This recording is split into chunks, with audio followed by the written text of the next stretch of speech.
You wake up middle of the night, reach for your phone and tell yourself just 5 minutes. Then somehow 43 minutes disappear. Stop. Right now, look at the clock on your phone. That middle of the night scroll is not your fault. It is wiring. Your brain is built to chase anticipation, not calm achievement. In this video, I'm going to show you a 90-second dopamine reset you can do right now, then walk you through a practical 7-step system that turns tiny wins into a new identity. Do the reset with me. I will count down, we'll do it together, and by the time we finish, you will have a micro experience that proves the rest of the methods work. Okay, 90 seconds. Put your phone face down. If you can, step away from your screen. Breathe in for 4, out for 6, 3 times. Splash water on your face or take one cold breath of air. Turn off one notification right now. Pick the worst one. Set a timer for 90 seconds and say out loud, I am in charge. That small package, breath, cold, one notification off, voice, is already lowering your brain's artificial spikes. Feel the tiny calm? Hold it. That was the micro payoff. If you did it, congratulations, your brain just heard a different message. If you did not, rewind and do it now. Do not watch the rest until you do this with me. Come back when you have felt the reset.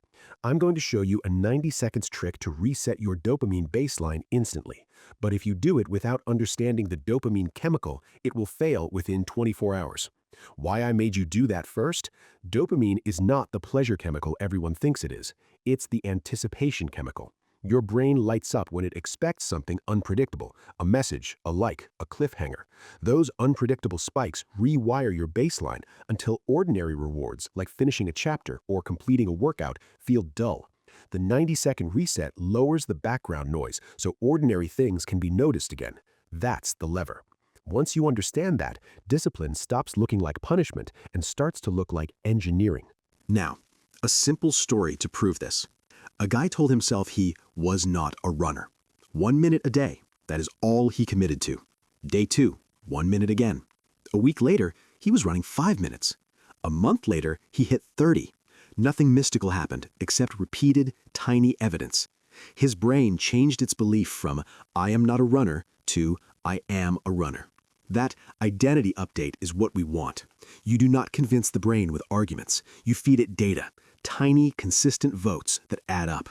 Now, here's the plan. 7 concrete, non-mystical steps you can start tonight. I'll give each one a micro-challenge you can do immediately, and I will warn you where you will feel resistance so you can expect it and move past it. Step 1. The 48 to 72-hour dopamine window. Pick a short stretch, like a weekend. Turn off social notifications, install an app blocker, and eliminate background feeds. This is brutal for your first hour. Your brain will protest like it is being starved. That protest is exactly the recalibration you need. Anticipation spikes fall, and reading, focus, and actual work begin to feel interesting again. Micro challenge. This weekend, pick one 24-hour block and silence every non-essential notification. No exceptions. Step 2. The 5-minute rule.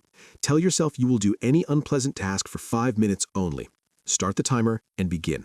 The Zeigarnik effect and tiny dopamine boosts from starting are enough to push you past avoidance. Micro challenge. For the next unpleasant thing on your list, do 5 minutes now. If you stop after 5, fine. But usually you'll continue. That's momentum working. Step 3. Implementation intentions. Concrete if-then rules.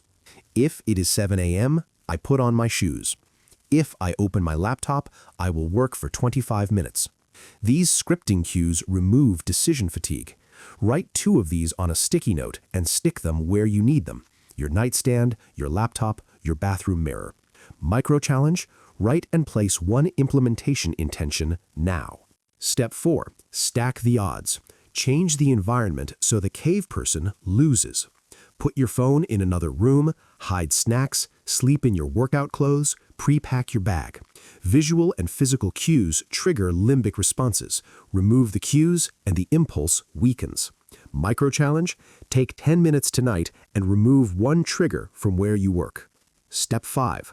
Identity microproofs. After a small action, narrate your win with an identity sentence. That is me, I write. Or, that is me, I train. Say it out loud. The brain updates identity through evidence, not promises. Those 3 words are tiny rewrites for your neural story. Micro challenge? After your next 5 minutes of work, say your identity sentence out loud and write 1 line in a log. Step 6. Practice controlled discomfort weekly. Cold shower, 5-minute intense workout, or a small public challenge. These are not punishment, they reduce amygdala reactivity and build stress tolerance. Micro challenge? Tonight, do a single set of 1-minute intense exercise, then breathe for 30 seconds. That stress exposure makes later discomfort, writing the first paragraph, making the sales call, feel smaller. Step 7. Recalibrate rewards. Pair meaningful work with small, immediate rewards, a short stretch, a coffee sip, a gratitude note. You are retraining reward sensitivity. Micro challenge. After your next 25-minute task, give yourself 1 small, immediate reward and note how it lands. Every step alone helps. Stack them and they compound. Here is a practical morning sequence that stitches the system together. Wake. Drink water. Cold splash or 5 deep breaths. 5 minutes of movement. Say your identity sentence. Then a focused 25-minute work block and 1 logged win. That sequence is not a ritual for show. It is a daily vote. Each repetition is soldering a wire in your brain. Let me interrupt with an experiment to lock this in. Do it with me now. Put your phone face down and set a 60-second timer. Do not look. In that minute, notice your thoughts. Impatience, a little hand reaching, the urge to check. That urge is dopamine expectation. After 60 seconds, look at the timer. Most people report the urge is weaker than they had thought. That is the observation.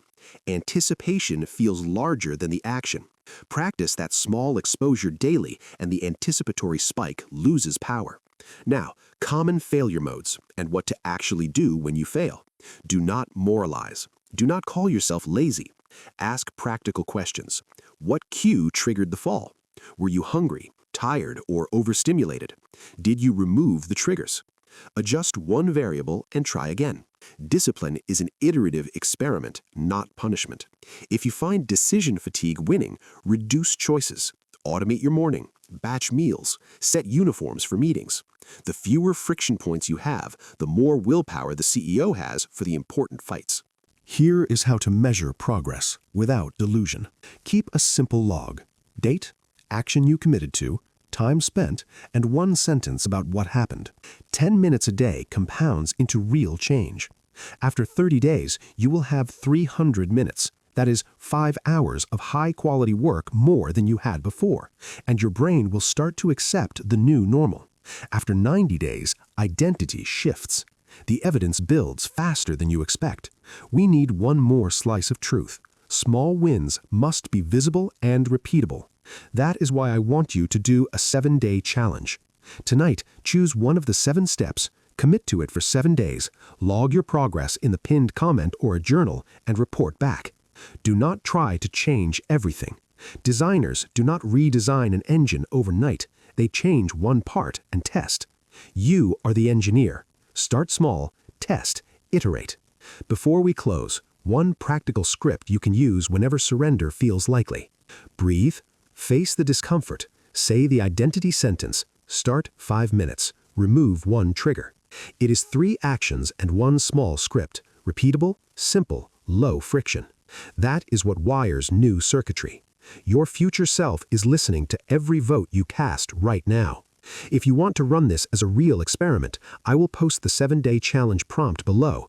Try it and tag #Dopamine Reset so we can track what works. If you enjoyed this, share it with 1 person who needs a reset more than you realize. Subscribe for the follow-up. Next week, I will show how to scale the 5-minute rule into a full creative habit that survives travel, illness, and a bad week. Remember, discipline is not a rare trait reserved for a few. It is an engineered system built from tiny, consistent votes. Say 1 sentence out loud right now. I will do 1 small thing tonight, and then do it. Your future brain will thank you.